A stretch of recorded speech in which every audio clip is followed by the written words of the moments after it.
जय श्री राम दोस्तों। स्वागत है आपका मेरे चैनल भक्ति की शक्ति में। आज हम बात करेंगे रामायण की युद्ध कांड की। जी हाँ, रामायण में युद्ध कांड में क्या हुआ था, आज इस बारे में चर्चा करेंगे।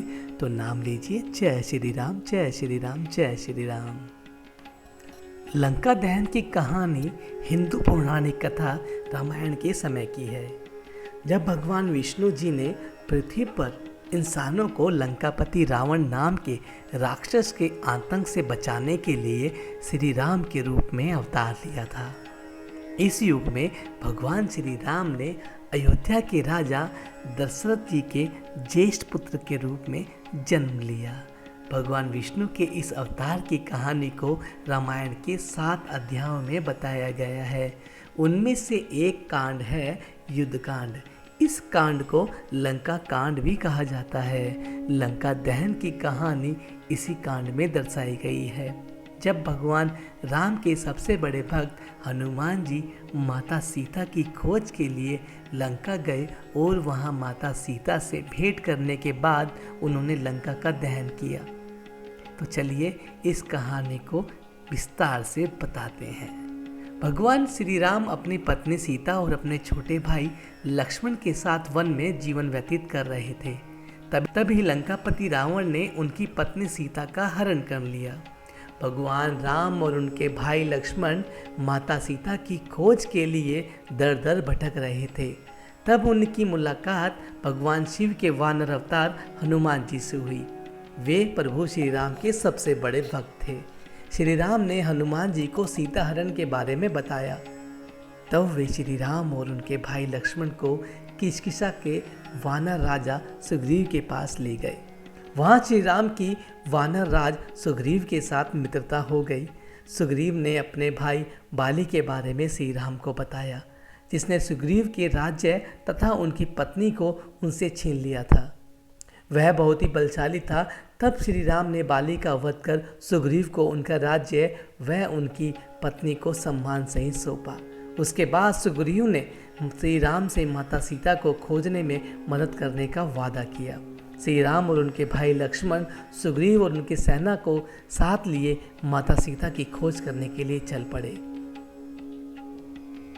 माता सीता की खोज करते करते वे सभी समुद्र तट पर पहुंच गए।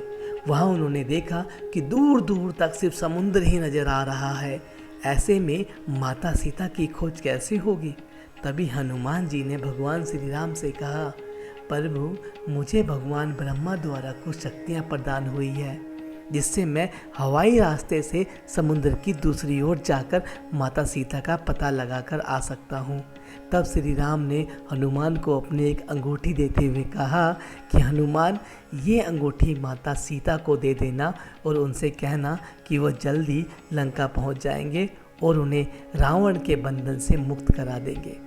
यह कहकर श्री राम ने हनुमान जी को लंका जाने की आज्ञा दी और वे लंका की ओर चल दिए। इसी बीच उन्हें 3 राक्षसों का सामना करना पड़ा, जिन्हें रावण ने तैनात किया था। उनसे युद्ध कर उनका वध किया और वे लंका पहुंच गए। हनुमान जी लंका पहुंचकर माता सीता की तलाश करने लगे और तलाश करते करते वे अशोक वाटिका पहुंच गए। वहां उन्होंने देखा कि माता सीता एक पेड़ के नीचे बैठी श्री राम से मिलने के लिए दुखी है। यह देखकर हनुमान जी माता सीता के पास गए और उन्हें श्री राम के बारे में बताया। प्रभु श्री राम के बारे में बताते हुए उन्होंने माता सीता को श्री राम की अंगूठी दी और कहा, श्री राम आपको यहाँ से मुक्त कराने जल्दी ही आएंगे। तब माता सीता ने अपना चूड़ामणि हनुमान जी को देते हुए कहा, यह श्री राम को दे देना और उनसे कहना कि उनकी सीता उनकी प्रतीक्षा कर रही है। यह सब होने के बाद हनुमान जी ने माता सीता से कहा कि उन्हें बहुत भूख लगी है, क्या मैं इस वाटिका में लगे फल खा सकता हूँ? तब माता सीता ने उन्हें आज्ञा दी। वे एक पेड़ से दूसरे पेड़ पर कूदते हुए फल खाने लगे और कुछ पेड़ गिरा दिए। यह देखकर वहाँ की देखभाल करने वाले योद्धा उनको पकड़ने के लिए भागे, लेकिन हनुमान जी ने उन्हें भी नहीं छोड़ा। कुछ को तो मार डाला, कुछ को घायल कर दिया। इस तरह उन्होंने पूरी अशोक वाटिका को उजाड़ दिया। जब यह खबर लंकापति रावण के पास पहुंची, तब उन्होंने अपने बहुत से योद्धाओं को उस वानर का वध करने के लिए भेजा। लेकिन हनुमान जी ने सभी योद्धाओं को बड़ी ही आसानी से मार डाला और कुछ को घायल कर दिया। यह सब सुनते ही रावण को बहुत ही गुस्सा आया और उसने अपने पुत्र अक्षय कुमार को हनुमान का वध करने के लिए भेज दिया। किंतु हनुमान जी ने उनके पुत्र अक्षय कुमार को भी नहीं छोड़ा और उसका वध कर दिया।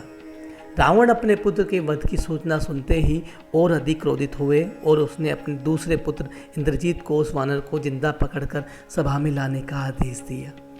हनुमान जी ने इंद्रजीत को देखा और वे समझ गए कि इस बार बहुत ही भयंकर युद्ध होने वाला है और वे उनसे युद्ध करने लगे। हनुमान जी ने एक पेड़ उखाड़कर उनकी तरफ फेंका और वे कुछ समय के लिए बेहोश हो गए। फिर होश में आते ही उन्होंने हनुमान से युद्ध जारी रखा और अपनी कई माया रचने लगे, किंतु हनुमान सबसे बचते हुए उनसे युद्ध करते रहे। इसके बाद इंद्रजीत ने ब्रह्मास्त्र का प्रयोग किया। तब यह देखकर हनुमान जी ने सोचा कि वे इसका सामना नहीं कर पाएंगे। तब उन्हें ब्रह्मास्त्र लगते ही वे पेड़ से नीचे गिर गए। इंद्रजीत ने हनुमान को नागपाश शक्ति से बांध दिया और सभा में ले आए। हनुमान को सभा में लाने के बाद उनकी मुलाकात रावण से हुई। रावण को देखकर हनुमान ने उसे बहुत ही अपशब्द कहे और वे हंस पड़े। यह देखकर रावण को गुस्सा आया और उसने हनुमान से कहा, तुम कौन हो? तुम्हें अपनी मृत्यु से डर नहीं लगता? और तुझे यहाँ किसने भेजा है? अब हनुमान जी ने उनसे कहा, मुझे उन्होंने भेजा है जो इस सृष्टि के पालन करता है, जिन्होंने शिवजी के महान धनुष को तोड़ा, जिन्होंने बाली जैसे महान योद्धा का वध किया और जिनकी पत्नी को तुमने छलपूर्वक हरण किया है। हनुमान जी ने रावण से कहा कि तुम प्रभु श्री राम से क्षमा मांग लो, उनकी पत्नी माता सीता को सम्मान के साथ वापस कर दो और लंका पर शांति से राज करो। यह सुनकर रावण हंसने लगा और कहने लगा, यह वानर तो बहुत ज्ञान की बातें करता है। और उसने हनुमान से कहा, वानर तुम्हारी मृत्यु निकट आ रही है। हनुमान जी ने रावण से कहा, मेरी नहीं तुम्हारी मृत्यु निकट आ रही है।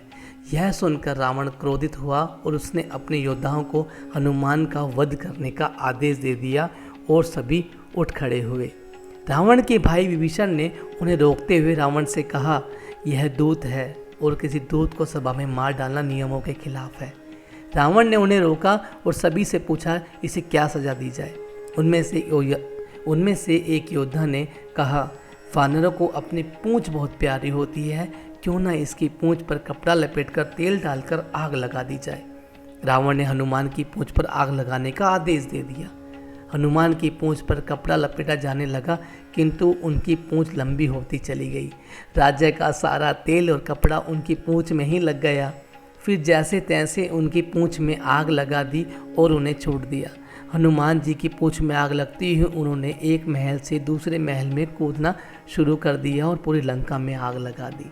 सिर्फ एक विभीषण का महल छोड़कर उन्होंने पूरी लंका को जला डाला, जिससे पूरा नगर जलकर राख हो गया।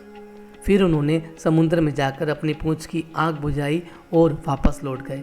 इस तरह लंका दहन की कहानी समाप्त हो जाती है। तो ये थी लंका दहन की कहानी। आशा करता हूँ ये कहानी आपको बेहद अच्छी लगी होगी। ऐसे ही धर्म और कर्म की कहानी सुनने के लिए आप मेरे चैनल पर हमेशा बने रहें। अब मैं आपसे आज्ञा लेना चाहूँगा, तो नाम लेकर मुझे आज्ञा दीजिए। जय श्री राम, जय श्री राम, जय श्री राम।